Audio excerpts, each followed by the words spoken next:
Cinderella, or the Little Glass Slipper. Once there was a gentleman who married for his second wife the proudest and most haughty woman that ever was seen. She had, by a former husband, 2 daughters of her own humour, and they were indeed exactly like her in all things. He had likewise, by another wife, a young daughter, but of unparalleled goodness and sweetness of temper, which she took from her mother, who was the best creature in the world. No sooner were the ceremonies of the wedding over but the stepmother began to shew herself in her colours. She could not bear the good qualities of this pretty girl, and the less because they made her own daughters appear the more odious. She employed her in the meanest work of the house. She scoured the dishes, tables, etc., and rubbed Madam's chamber, and those of Mrs., her daughters. She lay up in a sorry garret, upon a wretched straw bed, while her sisters lay in fine rooms, with floors all inlaid, upon beds of the very newest fashion, and where they had looking-glasses so large that they might see themselves at their full length from head to foot. The poor girl bore all patiently, and dared not tell her father, who would have rattled her off, for his wife governed him entirely.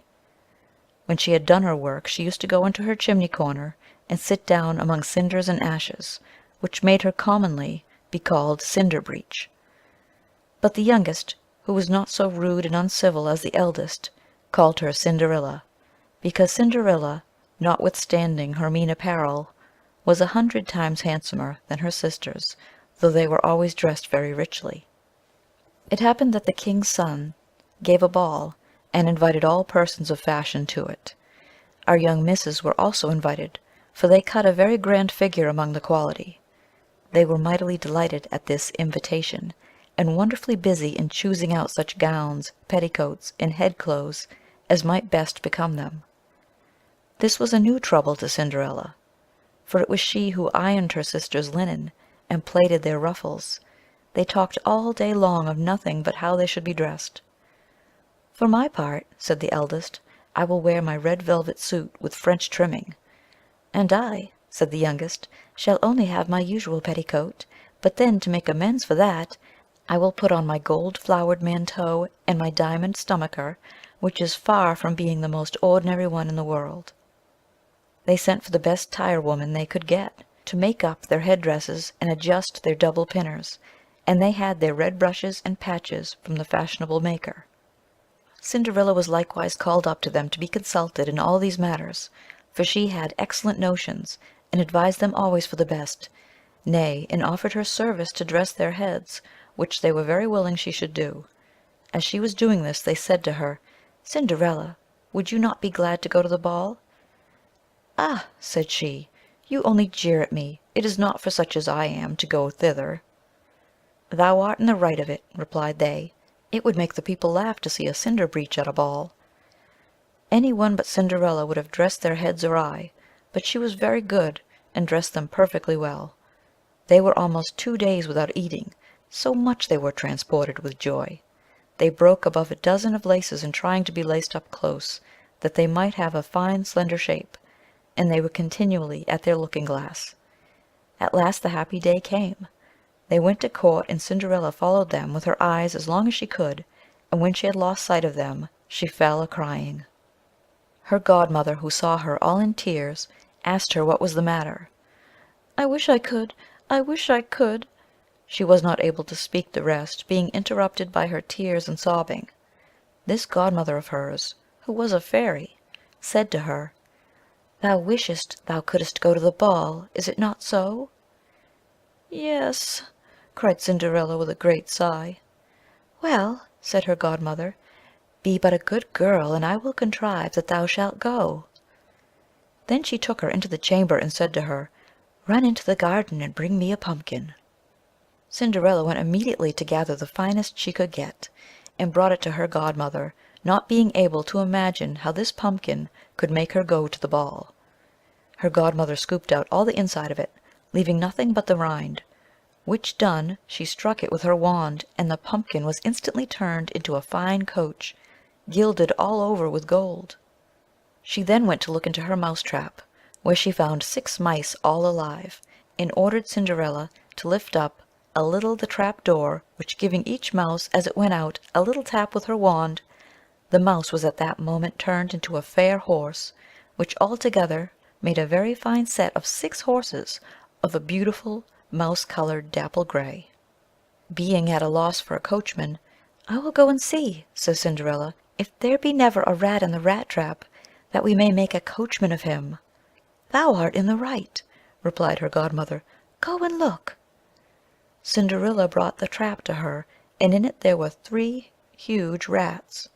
The fairy made choice of one of the 3, which had the largest beard, and having touched him with her wand, he was turned into a fat, jolly coachman, who had the smartest whiskers eyes ever beheld. After that she said to her, "Go again into the garden, and you'll find 6 lizards behind the watering pot. Bring them to me." She had no sooner done so, but her godmother turned them into 6 footmen, who skipped up immediately behind the coach, with their liveries all bedaubed with gold and silver, and clung as close behind it as if they had done nothing else their whole lives. The fairy then said to Cinderella, "Well, you see here an equipage fit to go to the ball with. Are you not pleased with it?" "Oh yes," cried she, "but must I go thither as I am in these poison nasty rags?" Her godmother only just touched her with her wand, and at the same instant her clothes were turned into cloth of gold and silver, all beset with jewels.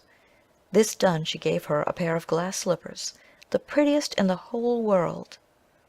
Being thus decked out, she got up into her coach, but her godmother, above all things, commanded her not to stay till after midnight, telling her at the same time that if she stayed at the ball 1 moment longer, her coach would be a pumpkin again, her horses mice, her coachman a rat, her footmen lizards, and her clothes become just as they were before. She promised her godmother she would not fail of leaving the ball before midnight, and then away she drove, scarce able to contain herself for joy. The king's son, who was told that a great princess, whom nobody knew, was come, ran out to receive her. He gave her his hand as she alighted out of the coach, and led her into the hall among all the company. There was immediately a profound silence. They left off dancing, and the violins ceased to play. So attentive was every one to contemplate the singular beauty of this unknown newcomer. Nothing was then heard but a confused noise of "Ah, how handsome she is! Ah, how handsome she is!" The king himself, old as he was, could not help ogling her, and telling the queen softly that it was a long time since he had seen so beautiful and lovely a creature. All the ladies were busied in considering her clothes and headdress, that they might have some made next day after the same pattern, provided they could meet with such fine materials and as able hands to make them. The king's son conducted her to the most honourable seat, and afterwards took her out to dance with him. She danced so very gracefully that they all more and more admired her. A fine collation was served up, whereof the young prince ate not a morsel, so intently was he busied in gazing on her. She went and sat down by her sisters, shewing them 1,000 civilities, giving them part of the oranges and citrons which the prince had presented her with, which very much surprised them, for they did not know her. While Cinderella was thus amusing her sisters, she heard the clock strike 11 3/4, whereupon she immediately made a curtsy to the company, and hasted away as fast as she could. Being got home, she ran to seek out her godmother, and after having thanked her, she said, she could not but heartily wish she might go next day to the ball, because the king's son had desired her. As she was eagerly telling her godmother whatever had passed at the ball, her 2 sisters knocked at the door, which Cinderella ran and opened. "How long have you stayed?" cried she, gaping, rubbing her eyes, and stretching herself as if she had been just awakened out of her sleep. She had not, however, any manner of inclination to sleep since they went from home. "If thou hadst been at the ball," said one of her sisters, "thou wouldst not have been tired with it. There came thither the finest princess, the most beautiful ever was seen with mortal eyes. She shewed us 1,000 civilities, and gave us oranges and citrons." Cinderella was transported with joy. She asked them the name of that princess, but they told her they did not know it, and that the king's son was very anxious to learn it, and would give all the world to know who she was. At this Cinderella, smiling, replied, She must then be very beautiful indeed. Lord, how happy have you been! Could not I see her? Ah, dear Miss Charlotte, do lend me your yellow suit of clothes which you wear every day." "Ay, to be sure," cried Miss Charlotte. "Lend my clothes to such a dirty Cinderbreech as thou art! Who's the fool then?"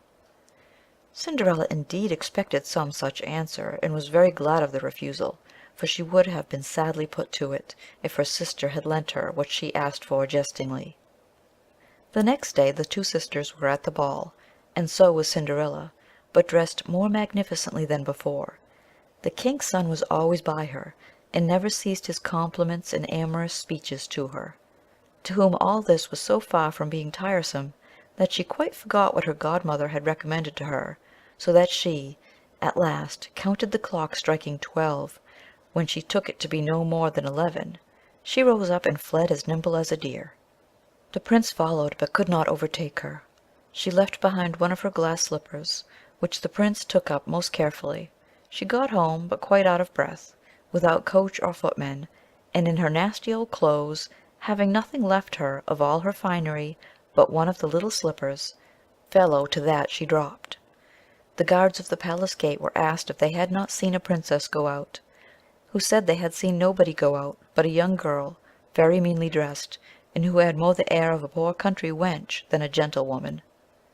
When the two sisters returned from the ball, Cinderella asked them if they had been well diverted, and if the fine lady had been there. They told her yes, but that she hurried away immediately when it struck 12, and with so much haste that she dropped one of her little glass slippers, the prettiest in the world, and which the king's son had taken up, that he had done nothing but look at it during all the latter part of the ball, and that most certainly he was very much in love with the beautiful person who owned the little slipper.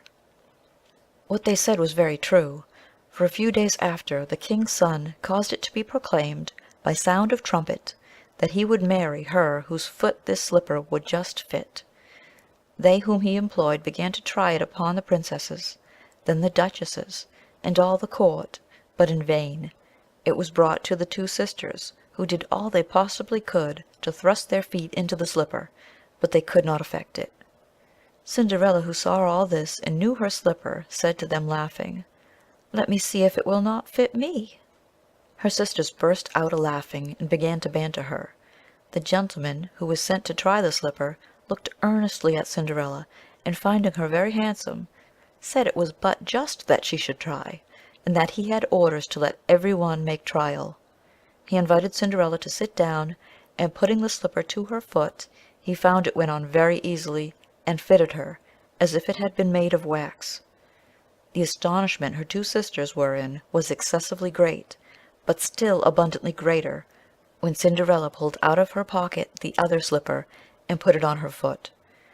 Thereupon in came her godmother, who, having touched with her wand Cinderella's clothes, made them richer and more magnificent than any of those she had before. And now her two sisters found her to be that fine beautiful lady whom they had seen at the ball. They threw themselves at her feet, to beg pardon for all the ill treatment they had made her undergo. Cinderella took them up, and as she embraced them, cried that she forgave them with all her heart, and desired them always to love her. She was conducted to the young prince, dressed as she was. He thought her more charming than ever, and a few days after married her. Cinderella, who was no less good than beautiful, gave her two sisters lodgings in the palace, and that very same day matched them with two great lords of the court. The Moral: Beauty's to the sex a treasure, still admired beyond all measure, and never yet was any known, by still admiring weary grown, but that rare quality called grace exceeds by far a handsome face, its lasting charms surpass the other, and this rich gift her kind godmother bestowed on Cinderella fair, whom she instructed with such care. She gave to her such graceful mien, that she thereby became a queen. For thus may ever truth prevail, we draw our moral from this tale. This quality, fair ladies, know, prevails much more, you'll find it so, to engage and captivate a heart, than a fine head dressed up with art. The fairy's gift of greatest worth is grace of bearing, not high birth. Without this gift we'll miss the prize, possession gives us wings to rise. Another. A great advantage 'tis no doubt to man, to have wit, courage, birth, good sense, and brain, and other such like qualities which we received from heaven's kind hand and destiny. But none of these rich graces from above to your advancement in the world will prove, if godmothers and sires you disobey, or 'gainst their strict advice too long you stay. End of Cinderella or the Little Glass Slipper.